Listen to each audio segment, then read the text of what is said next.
Hey guys, it's Nikos with TechThrow, and today we've got another product review.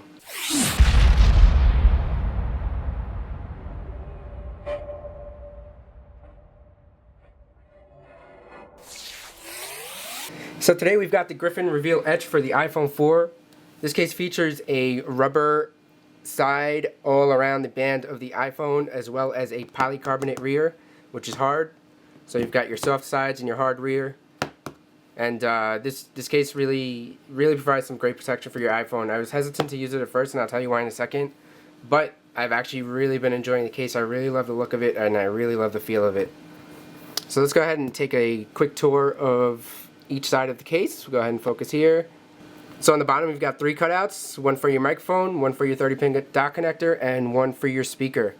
And I've had no problems with this. I can dock it in my car, or rather use the cable in my car that I have, which didn't work with the stock bumper case from Apple. So this is a lot more lenient than the actual bumper case. I'm not sure if you can dock it on the dock. I don't have an Apple dock, so I really can't comment on that. If anybody knows, please let me know in the comments.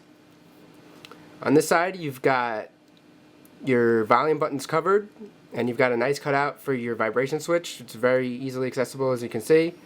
I don't have the largest fingers, but I don't think anybody's gonna have a problem getting in there. The buttons are very easy to press, so some cases are extremely hard to press, and it could be a nuisance. But this is very easy, and it's just a pleasure.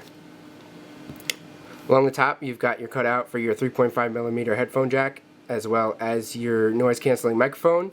The sleep-wake button is covered as well, and that's also easy to press. No issues there.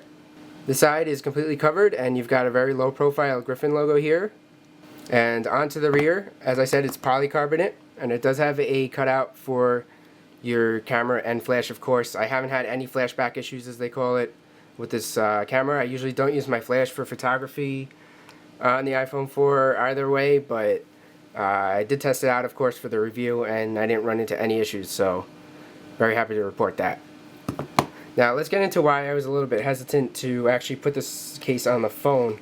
When I received it, it was a little bit dusty on the inside, and I couldn't get the dust out. I didn't know if the case was going to be a lint magnet, but I went ahead and threw it on the phone, and I've been happy ever since. So let's go ahead and take this phone off the case. I haven't done it yet, so we'll see. I've been using the case for about a week or so, maybe a little bit longer than a week now, and I haven't taken it off yet. So let's see if it's done any type of damage to the phone or anything like that. So as you can see, there is a tiny bit of dust and lint on the phone, but it doesn't seem like it's done any permanent damage. I've used phones and I've used cases in the past that actually did permanent damage to my phone, and it was a bit of a kind of a bummer. But this doesn't seem to have done any damage to the phone, which is really nice. The front is all smudged up now, but looks okay. The sides look good as well. I'll try to focus a little bit better, sorry about that. And overall, it looks like it's provided great protection for my phone. Let's go ahead and take a look at the case itself. It might be a little bit easier to actually see the dust on the case itself. Like I said, I couldn't get the dust out. I didn't have a can of air or anything. I tried to wipe it out using a microfiber, and all it was doing is pushing it around. And I didn't want the dust to actually pit into my phone and scratch it up. I've had that happen before. But I'll try to get the dust built up in a line or something. So right there you can see a little bit of a line of dust, and I was a bit hesitant about that, but it seems to be alright. If you do have a can of air, I'm sure it's going to blow it right out.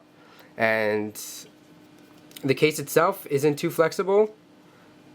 I can flex it a little bit with some force, but it's not really a silicone case. It is rubber on each side, or rather around every side, but it isn't really a flexible case, and I kind of like that because cases like that tend to change shape after a while or stretch and stuff like that. So the rear is polycarbonate, as I mentioned. Let's take a closer look at that. It has kind of a carbon fiber finish to it.